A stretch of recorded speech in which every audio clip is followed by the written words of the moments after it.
আপনি যদি যোগ্য হন তাহলে আপনাকে আমরা আমাদের চেয়ার ছেড়ে দিতে বাধ্য থাকব এবং আপনাদেরকে বছরের পর বছর দিনের পর দিন তাদের নেতৃত্ব মেনে এই ভোগান্তিগুলোর মধ্য দিয়ে যেতে হয়। কিন্তু এখন সময় এসেছে, আর ঘরে বসে থাকার আর সময় নাই। আপনারা এখন আপনাদের জায়গা থেকে আপনাদের ওয়ার্ডে, ইউনিয়নে, উপজেলায়, জেলায় আপনাদের দায়িত্ব নিতে হবে। আগামীর বাংলাদেশে ওই ন্যায়, নীতি, নিষ্ঠা, দেশপ্রেমকে সামনে রেখে আপনারা আগামীর বাংলাদেশে নিজের জায়গায় ফিরে গিয়ে হয় একজন চেয়ারম্যান হয়ে উঠুন, একজন মেয়র হয়ে উঠুন, একজন কাউন্সিলর হয়ে উঠুন, একজন এমপি মন্ত্রী হয়ে উঠুন। আমরা আমাদের জায়গা থেকে আপনাদেরকে অনুরোধ করছি, আজ থেকে শুরু করে আপনারা নিজের এলাকায় গিয়ে যার যতটুকু মনে হয়, যতটুকু কর্মযজ্ঞে আপনারা কাজ করতে পারবেন, ততটুকু জায়গায় আপনারা কাজ করা শুরু করুন। আপনাদেরকে আজকে রায় দিতে হবে এবং বাংলাদেশের মানুষকে এই রায় জানিয়ে বাংলাদেশে ছড়িয়ে পড়তে হবে। আপনারা একসাথে গলা উঁচু করে রায় দিন। এই বাংলাদেশে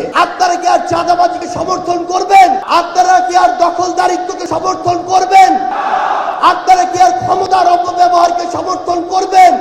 আপনারা কি আর ঘুষকে সমর্থন করবেন? আপনারা কি আর সুপারিশের মাধ্যমে অযোগ্য মানুষের চাকরিকে সমর্থন করবেন? এই বাংলাদেশে এতদিন যে বিষয়গুলো দিয়ে আমরা অত্যাচারিত হয়েছি, নির্যাতিত হয়েছি, জুলুমের শিকার হয়েছি, আমরা সেগুলো আর করতে দিব না। একটা জিনিস মনে রাখবেন, খুনি শেখ হাসিনা একাই গিয়েছে, কিন্তু তার এই যে চর্চা 16 বছর ধরে তার যে একটা সিস্টেম, এটার মধ্য দিয়ে কিন্তু বাংলাদেশের এই মানুষগুলো গিয়েছিল।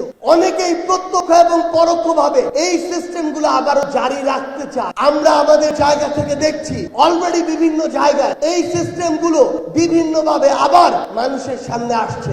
আমাদেরকে ঐক্যবদ্ধভাবে এই সিস্টেমগুলো প্রতিহত করতে হবে। এতদিন আপনারা বলে এসেছেন অস্ত্র জমা দিয়েছি, ট্রেনিং জমা দেইনি। এখন সময় এসেছে সেই ট্রেনিংকে দেশ এবং মানুষের জন্য কাজে লাগানো।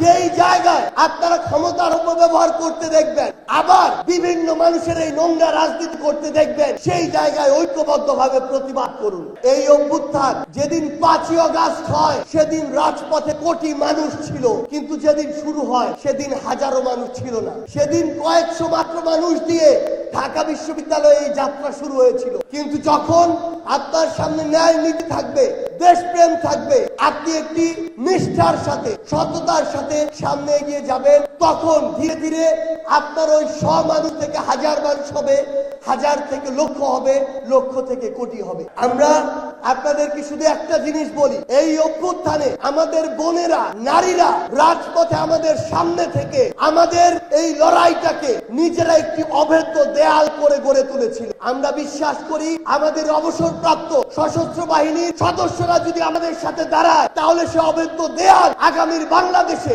ফ্যাসিস্টদের বিরুদ্ধে অভেদ্য দুর্গে পরিণত হবে।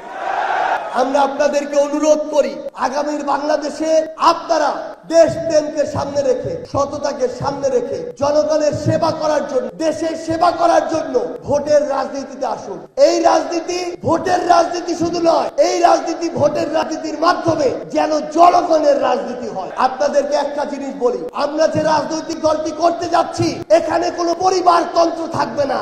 বাপ নেতা হলে ছেলে নেতা হবে, এই ট্রেডিশন আর থাকবে না। আপনি যদি যোগ্য হন তাহলে আপনাকে আমরা আমাদের চেয়ার ছেড়ে দিতে বাধ্য থাকবো।